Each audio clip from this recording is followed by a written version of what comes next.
Udara pagi di puncak Gunung Hengyue terasa dingin menusuk tulang, namun hati Wang Lin justru terbakar hangat oleh semangat yang belum pernah ia rasakan sebelumnya. Setelah malam panjang penuh latihan dan pencerahan, ia kini berdiri di atas tebing kecil, memandang ke arah langit yang mulai memerah. Di sekelilingnya, para murid baru tampak berkumpul, wajah mereka penuh harap dan kecemasan. Hari ini, mereka akan menjalani ujian awal untuk menentukan jalan kultivasi mereka dalam sekte. Di sisi lain dari lapangan batu, para tetua berdiri berjubah panjang, jubah mereka berkibar tertiup angin, wajah-wajah mereka datar dan penuh wibawa. Tatapan para murid tertuju pada mereka, namun hati Wang Lin justru lebih terpaku pada satu sosok tetua Sun, lelaki tua yang telah memberinya kesempatan saat hampir tak seorang pun memperhatikannya. Ujian hari ini akan menentukan siapa yang layak masuk ke dalam bagian inti sekte Hengyue. Suara tetua Zhang menggema, tenang namun tajam.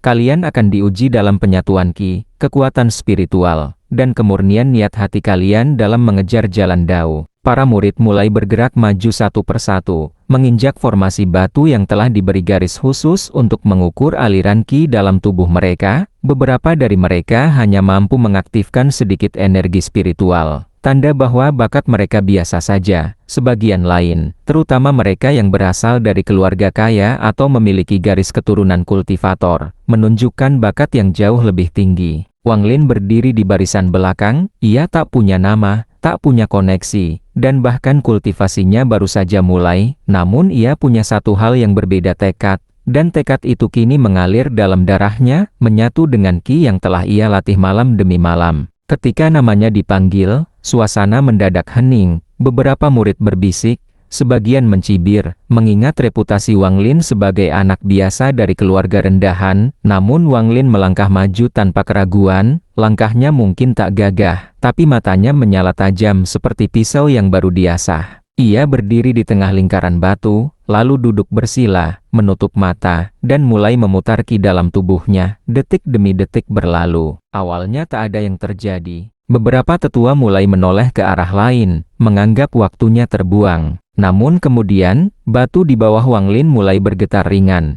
Sebuah aliran halus namun murni mulai terpancar dari tubuhnya. Qi-nya tak kuat, namun stabil dan terkontrol, seperti aliran air jernih yang terus mengalir tak terputus. Tetua Sun mengangkat alisnya, senyum tipis muncul di bibirnya. Tapi tatapan para tetua lain masih datar. Mereka mengangguk singkat, namun tak tampak benar-benar tertarik. Wang Lin membuka matanya, ia tahu penampilannya biasa saja di mata mereka, tapi ia tidak peduli, ia telah menunjukkan sesuatu yang jauh lebih penting, fondasi yang kokoh. Setelah ujian selesai, para murid dipersilakan untuk kembali ke kediaman masing-masing, sementara para tetua berkumpul untuk mendiskusikan hasil ujian dan menentukan murid-murid yang akan dipilih untuk pelatihan lanjutan. Wang Lin kembali ke pondok kecilnya di lereng gunung dengan langkah tenang. Ia tak tahu apakah penampilannya tadi cukup mengesankan, tapi di dalam hatinya, ia merasa ada kemajuan. Qi-nya lebih mudah dikendalikan, dan tubuhnya mulai terbiasa dengan perputaran energi spiritual. Namun, di balik semua itu, sebuah rasa waspada mulai tumbuh.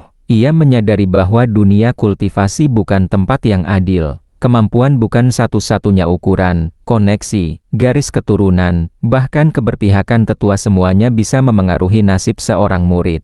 Malam itu, saat bulan naik tinggi dan langit bertabur bintang, pintu pondok Wang Lin diketuk pelan. Ia membuka pintu dan menemukan sosok tetua Sun berdiri di sana, membawa sebuah gulungan bambu. "Masuklah," kata Wang Lin sopan, agak bingung. Tetua Sun tersenyum dan melangkah masuk. Duduk di atas kursi kayu tua yang ada di sudut ruangan. "Kau tidak buruk hari ini, fondasimu stabil, itu hal yang langka bagi murid baru tanpa latar belakang." Wang Lin menunduk, tak berani menjawab.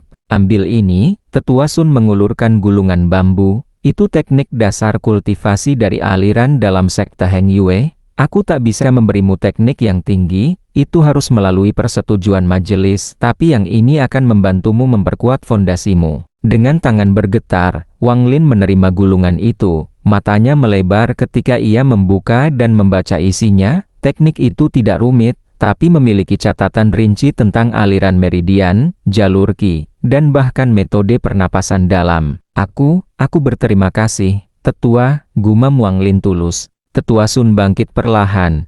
Jangan terlalu berharap dari sekte ini. Bahkan jika kau punya bakat, kau akan tetap dianggap rendah karena asal-usulmu.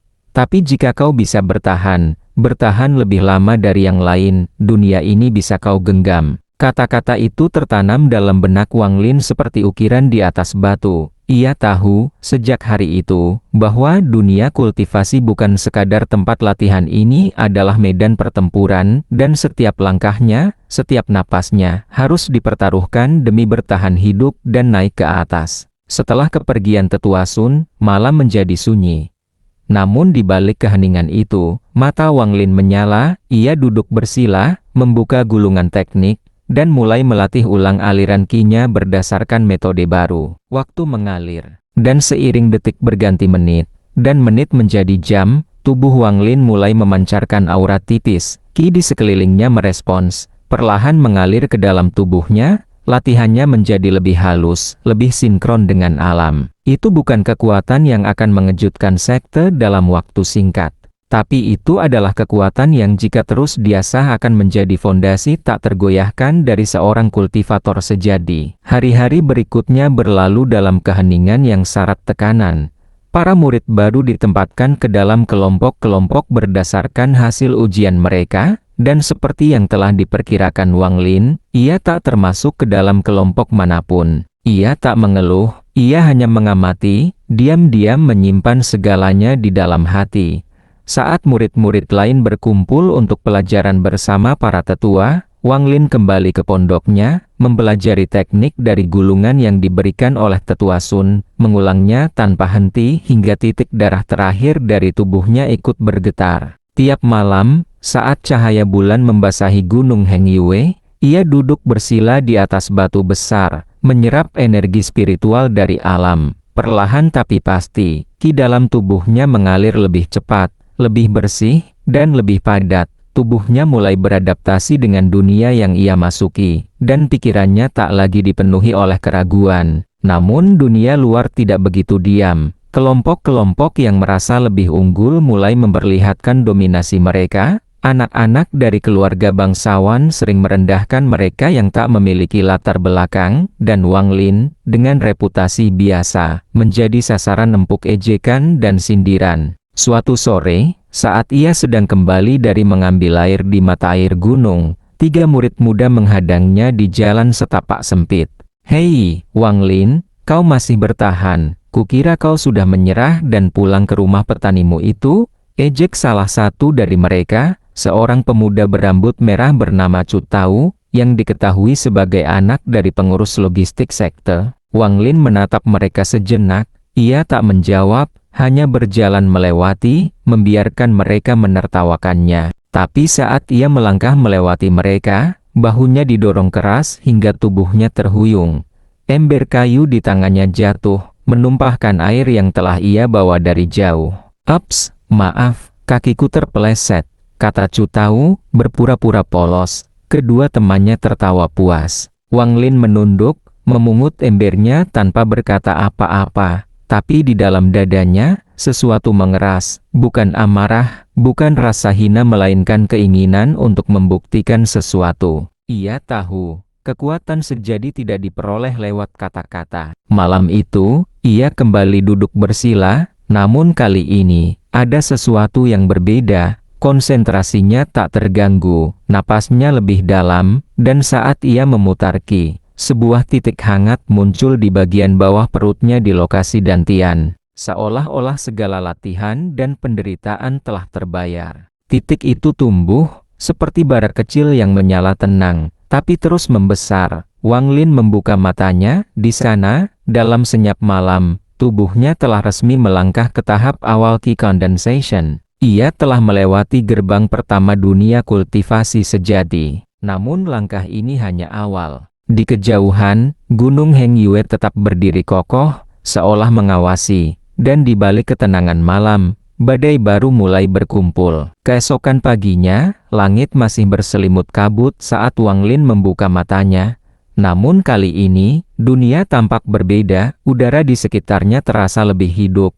Setiap helai rumput dan partikel Qi yang mengambang di udara seolah menyambutnya. ia telah resmi memasuki tahap awal Qi Condensation dan itu bukan hanya sekadar kemajuan, melainkan tonggak yang memisahkan seorang biasa dari seorang kultivator sejati. Tubuhnya terasa ringan, seolah beban dunia tak lagi menekannya. Ia dapat merasakan Qi di dalam tubuhnya mengalir lebih cepat, lebih responsif terhadap niat dan pikirannya, bahkan ketika ia berdiri dan mengatur napas, energi spiritual mengalir mengikuti gerakan tubuhnya seperti gelombang yang patuh pada arus. Namun euforia itu tak bertahan lama. Baru saja ia menjejakkan kaki keluar pondok, suara nyaring terdengar dari kejauhan. "Wang Lin, kau kesini sebentar." Itu suara Chu Tao. Wang Lin menoleh, dan di kejauhan, terlihat Chu Tao berdiri bersama dua murid lain. Di tangan mereka ada botol anggur spiritual, dan wajah mereka merah karena mabuk ringan, jelas mereka sudah minum sejak subuh.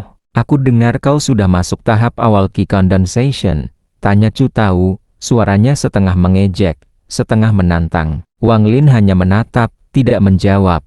Chu Tao mendekat, tersenyum sinis, "Jangan pikir kau bisa sombong hanya karena berhasil melangkah ke tahap awal. Di tempat ini, orang sepertimu tetaplah semut." Salah satu temannya mengangkat tangan, hendak mendorong Wang Lin lagi seperti kemarin. Namun kali ini Wang Lin bergerak. Dengan gerakan tenang, ia memutar tubuh dan menangkap pergelangan tangan lawannya. Qi dalam tubuhnya bergetar, mengalir ke otot-ototnya. Sentuhannya tampak ringan, tapi cukup kuat untuk membuat lawannya meringis kesakitan dan mundur beberapa langkah. Chu Tao terdiam. Itu bukan karena gerakan Wang Lin terlalu cepat atau kuat, tapi karena ketenangan dan keyakinan dalam gerakan itu, tanda bahwa Wang Lin bukan lagi target yang bisa diinjak sesuka hati. "Aku tak ingin masalah," kata Wang Lin pelan, matanya dingin, "tapi jangan paksa aku." Chu Tao mengepalkan tangan, wajahnya memerah, namun ia tak bergerak. Dalam dunia kultivasi, kekuatan adalah segalanya, dan hari ini, Wang Lin menunjukkan bahwa ia bukan lagi bagian dari bawah. Setelah mereka pergi, Wang Lin berdiri sejenak menatap langit. Kabut di puncak gunung perlahan menitis, memperlihatkan sinar matahari yang terbit dari balik awan. Rasanya seperti pertanda bahwa jalannya mulai terbuka, walau masih penuh duri. Ia tahu ini belum apa-apa, Qi Condensation hanyalah awal dari gunung panjang yang harus didaki. Tapi untuk pertama kalinya, ia merasa tidak tertinggal, ia merasa hidup. Dan di dasar hatinya, sebuah tekad baru tumbuh, bahwa ia tak akan membiarkan siapapun apapun menghalanginya lagi. Beberapa hari setelah insiden dengan Chu Tao, kehidupan Wang Lin kembali dalam ketenangan semu. Ia kembali ke rutinitasnya berlatih di malam hari, menyerap Qi dengan metode dari gulungan, dan memperkuat fondasinya sedikit demi sedikit. Namun, ketenangan itu segera terguncang oleh pengumuman mendadak dari para tetua sekte. "Satu tempat pelatihan rahasia akan dibuka dalam waktu dekat," ujar Tetua Zhang di pelataran pusat. "Tempat ini hanya dapat dimasuki oleh murid-murid terpilih dengan hasil kultivasi yang stabil. Siapapun yang berhasil bertahan di sana akan diberi kesempatan melompati batas kultivasi mereka, bahkan mungkin langsung mencapai puncak Qi Condensation." Gemuruh keinginan langsung terasa di antara para murid. Tatapan saling bersilangan, dan bisik-bisik mulai mengisi udara. Wang Lin, yang mendengar dari jauh, menunduk dalam diam. Tempat rahasia, peluang seperti itu mungkin hanya muncul sekali seumur hidup. Namun ia tahu, tanpa latar belakang dan tanpa dukungan tetua berpengaruh, kecil kemungkinan namanya masuk ke daftar murid terpilih. Malam harinya, saat bintang-bintang menggantung rendah di langit dan angin gunung berdesir pelan, Wang Lin duduk di tepi tebing tempat biasa ia bermeditasi. Matanya terpejam, namun pikirannya gelisah. Ia tahu bahwa tanpa kekuatan yang cukup, tanpa kemajuan yang nyata, ia akan terus tertinggal. Ia akan tetap menjadi bayangan, bukan cahaya. Saat itu, sebuah suara perlahan terdengar dari balik kabut. "Kau ingin kekuatan?" Wang Lin membuka matanya. Di hadapannya, berdiri seorang lelaki tua berjubah kelam, wajahnya dipenuhi keriput, matanya dalam dan kelam, seperti danau tanpa dasar. Sosok itu tidak mengenakan lambang sekte manapun, dan kehadirannya terasa asing. Namun yang membuat Wang Lin menggigil adalah, ia tidak merasakan aura pria itu sama sekali. Tidak ada fluktuasi ki. Tidak ada tekanan. Tapi justru karena itulah, rasa takut merayap di tulangnya karena hanya seseorang dengan kendali penuh atas kekuatannya yang bisa menyembunyikan auranya sedalam itu. Siapa? Siapa kau? Tanya Wang Lin, suara serak. Aku hanyalah seseorang yang pernah sepertimu, lemah, tak diinginkan, terlupakan, kata pria itu tenang. Tapi aku menemukan jalan, dan aku bisa menunjukkannya padamu. Wang Lin terdiam, nalurinya menjerit agar ia menjauh. Tapi di sisi lain, ada bagian dalam dirinya yang bergetar. Kata-kata orang tua itu, seperti memanggil luka terdalam yang selama ini ia kubur dalam diam. Apa yang kau inginkan dariku? Tanya Wang Lin akhirnya. Pria itu tertawa pelan. Hanya satu hal, kemauan, keinginan untuk menjadi lebih dari yang mereka izinkan. Jika kau punya itu, datanglah ke lembah utara malam besok. Tapi ingat, setelah itu, kau tak bisa kembali. Lalu, sebelum Wang Lin bisa menjawab, sosok itu menghilang, seolah hanya bayangan yang tersesat dalam kabut malam. Wang Lin tetap duduk di situ, tubuhnya kaku, namun pikirannya sudah melayang jauh. Kata-kata pria itu terus terngiang di kepalanya. Kau tak bisa kembali. Malam berikutnya datang dengan keheningan yang ganjil. Udara di Gunung Heng Yue lebih dingin dari biasanya, seolah seluruh alam tahu bahwa sesuatu sedang berubah. Wang Lin berdiri di ambang pintu pondok kecilnya, matanya menatap langit yang kelam. Di tangannya ada selembar kain tua yang ia gulung menjadi bungkusan kecil, isinya hanya beberapa biji pil pemulih ki dan sepotong roti kering. Itu semua yang ia miliki. Ia tahu, jika langkah yang akan ia ambil malam ini adalah kesalahan, maka tak akan ada jalan untuk kembali. Tidak ke pondok itu, tidak ke kehidupan yang sederhana, bahkan mungkin, tidak ke sekte Heng Yue. Namun, pria misterius itu benar akan satu hal sejak awal. Wang Lin tidak pernah benar-benar diterima di sekte ini. Ia hanyalah bayangan di antara orang-orang berbakat.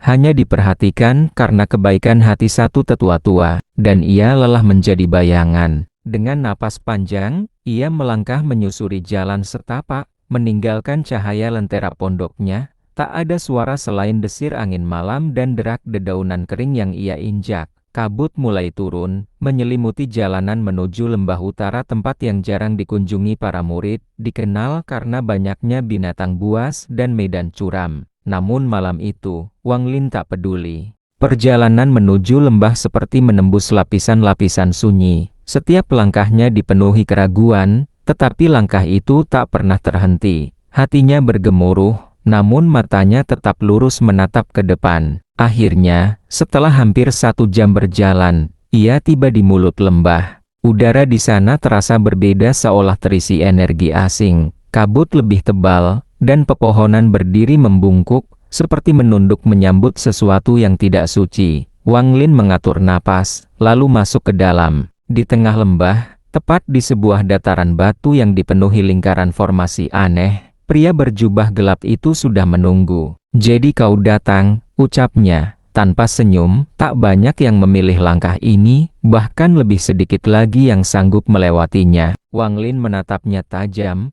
Apa yang akan kau lakukan padaku? Pria itu tertawa pendek, lalu duduk bersila di atas batu besar. Bukan apa yang aku lakukan, tapi apa yang akan kau lewati. Ia mengangkat tangannya, dan dari lengan jubahnya, muncul sebuah benda kecil berbentuk kristal keunguan terlihat biasa, namun memancarkan aura gelap yang tidak wajar. Inilah kristal jiwa retak, dalamnya tersimpan kesadaran dari ribuan jiwa yang gagal. Siapapun yang mampu bertahan dalam pengujian kristal ini, akan membuka potensi sejati dirinya. Wang Lin menegang, aura benda itu membuat darahnya terasa dingin, seolah seluruh tubuhnya menolak kehadiran kristal itu. Namun pria itu hanya berkata pelan, sekali kau menyentuhnya, tidak ada jalan kembali. Tapi jika kau bertahan, bahkan langit pun tak bisa menahanmu. Wang Lin menatap benda itu lama. Dalam hatinya, semua kenangan kembali bermunculan dari kedua orang tuanya yang sederhana, suara-suara ejekan para murid, hingga malam-malam yang ia habiskan sendirian, berlatih dalam diam. Ia meraih kristal itu. Dan pada saat kulit jarinya menyentuh permukaannya, semuanya menjadi gelap. Gelap, Bukan sekadar kegelapan yang menutupi pandangan, melainkan gelap yang seolah menghapus keberadaan itu sendiri. Saat Wang Lin menyentuh kristal jiwa retak, dunia di sekelilingnya lenyap tanpa suara, tidak ada cahaya, tidak ada tanah, tidak ada langit, hanya kehampaan. Namun perlahan, sebuah cahaya samar muncul. Wang Lin berdiri di tengah rumah lamanya gubuk kayu tua di desa tempat ia dilahirkan. Ibunya sedang menanak nasi, ayahnya duduk menambal alat tani yang rusak, dan dirinya, masih seorang anak kecil, berlari-lari di halaman. "Liner, makan malam sudah siap," suara ibunya memanggil lembut. Wang Lin mematung, tubuhnya dewasa, namun dunia di sekelilingnya seperti kembali ke masa lalu. Ia menatap wajah ibunya penuh cinta, penuh harap. Ia tahu ini palsu, tapi hatinya gemetar. "Ayo, duduklah," kata ayahnya sambil tersenyum, menyisihkan tempat duduk kecil. Wang Lin melangkah perlahan. Ia tahu ini hanya ilusi, tapi tubuhnya terasa berat. Suasana itu terlalu nyata, kehangatan nasi, aroma kayu bakar, bahkan desiran angin di antara dedaunan semuanya seolah mengikatnya dalam kenangan yang terlalu indah. "Tak perlu jadi kultivator, Nak," ucap ibunya tiba-tiba. "Kita hidup sederhana saja, tak ada bahaya, tak ada pertumpahan darah, hanya kita bertiga, selamanya." Dan di sanalah ujian itu dimulai. Sebuah bisikan terdengar di telinga Wang Lin, suara yang bukan berasal dari ibunya, melainkan dari dalam dirinya sendiri. "Kau bisa tinggal di sini, bahagia, dicintai, dilindungi. Apa gunanya kekuatan jika harus kehilangan semua ini?" Wang Lin menutup mata, giginya bergemeretak. Hatinya dilanda gelombang keraguan. Ia ingin kekuatan, tapi di hadapannya terbentang mimpi yang paling ia rindukan, keluarga yang utuh, hidup yang damai. Namun, saat ia membuka matanya, senyum ibunya berubah. Wajahnya memucat, matanya hampa, lalu darah mengalir dari mulutnya. Seketika, ilusi itu retak. Langit bergemuruh, tanah bergetar, rumah itu roboh seperti debu. Ayahnya berubah menjadi bayangan yang menatapnya dengan mata kosong. Ibunya menjerit, tapi suaranya terdistorsi menjadi tawa iblis. "Ini yang akan kau hadapi kalau kau terus berjalan di jalan kekuatan, penderitaan, kesendirian, kematian." Wang Lin berteriak, tapi bukan karena takut melainkan karena kemarahannya telah bangkit. Ia mengepalkan tangan, dan dari tubuhnya, ki spiritual meledak dalam pusaran. Ia berteriak sekali lagi, kali ini bukan dalam ketakutan, tapi dalam penolakan terhadap ilusi. "Aku tahu siapa aku," teriak Wang Lin, "dan aku tahu apa yang akan kubayar untuk kekuatan itu." Seketika, dunia itu pecah, retakan cahaya menyapu segalanya, dan ilusi itu runtuh menjadi serpihan. Wang Lin terjatuh, terengah. Namun saat ia membuka mata, ia telah kembali ke lembah. Dan pria berjubah hitam itu masih duduk, mengawasinya dengan senyum kecil. "Menarik," ucapnya pelan, "kau lolos." Wang Lin terbaring di atas tanah berbatu lembah utara, tubuhnya menggigil, keringat dingin membasahi punggung dan pelipis. Napasnya berat, seperti baru saja berenang keluar dari lautan kegelapan. Namun di balik kelelahan itu, ada sesuatu yang baru, ketenangan aneh yang tumbuh dalam kesadarannya, seolah bagian paling rapuh dari hatinya telah terkupas, dan hanya inti tekad yang tertinggal. Pria berjubah hitam bangkit dari duduknya, lalu melangkah mendekat, tatapannya tajam menembus, seakan membaca isi jiwa Wang Lin. Ujian itu telah menelan banyak nyawa, sebagian tersesat dalam mimpi yang terlalu indah, sebagian lagi hancur oleh bayangan mereka sendiri. Ucapnya datar, "Tapi kau tidak hanya bertahan, kau melawan." Wang Lin berusaha duduk, meski lututnya masih lemas. "Apa artinya ini?" Pria itu menatap langit yang mulai cerah. "Artinya kau layak." Dari balik jubahnya, ia mengeluarkan sebuah botol giok berwarna hitam kehijauan. Di dalamnya, cairan kental berputar seperti kabut hidup. "Ini adalah darah roh retakan jiwa," katanya perlahan. "Sesuatu yang bahkan para tetua sektemu tidak akan berani berikan. Tetesan ini bisa membuka simpul tersembunyi dalam tubuhmu, memperkuat meridian, mempercepat laju ki, dan membuka fondasi tahap kedua kultivasi, ki condensation menengah." Wang Lin menatap botol itu, matanya menyempit. Ia tahu, benda semacam ini bukan hadiah, ini adalah investasi, dan setiap investasi menuntut pengembalian. "Apa syaratnya?" tanyanya, tak ingin terperangkap dalam rasa syukur. Pria itu mengangguk tipis, seolah menghargai kewaspadaan Wang Lin. tidak ada syarat, tapi akan ada konsekuensi. Kau telah membuka pintu yang tidak akan ditutup lagi. Dunia akan terasa lebih luas, tapi juga lebih dingin. Kau akan mulai melihat wajah-wajah yang tersenyum padamu, namun memegang pisau di belakang. Ia meletakkan botol itu di hadapan Wang Lin, lalu membalikkan badan. Minumlah atau buang, tapi jika kau minum, malam ini, kau bukan lagi murid biasa dari sekte Heng Yue. Kau adalah seseorang yang mulai berjalan di jalur para iblis dan dewa. Lalu sosok itu berjalan masuk ke kabut, dan menghilang tanpa suara seolah hanya ilusi yang datang untuk menguji, lalu pergi. Wang Lin duduk diam lama, angin pagi meniup rambutnya, membawa bau dedaunan basah dan tanah yang dingin. Di tangannya, botol giok itu terasa berat, bukan karena isinya, tapi karena apa yang akan ia jadi setelah meminumnya. Ia membuka tutup botol. Tanpa ragu, ia meneguk seluruh isinya. Sejenak tak terjadi apa-apa, lalu dadanya seperti dibakar dari dalam. Kinya meledak liar, mengalir ke seluruh tubuh, membuka simpul demi simpul di dalam meridiannya. Setiap ruas tulangnya bergetar, setiap tetes darahnya menyala. Ia menggertakkan gigi, menahan jeritan, tubuhnya melengkung kesakitan. Namun ia tidak menyerah, dan ketika rasa sakit itu surut, ia membuka matanya. Tatapannya kini berbeda, lebih tajam, lebih dalam, dan lebih gelap. Wang Lin telah melangkah ke Qi Condensation menengah. Dan sejak malam itu, sejarahnya mulai ditulis ulang, bukan sebagai murid lemah dari keluarga petani, tapi sebagai benih yang suatu hari akan mengguncang langit.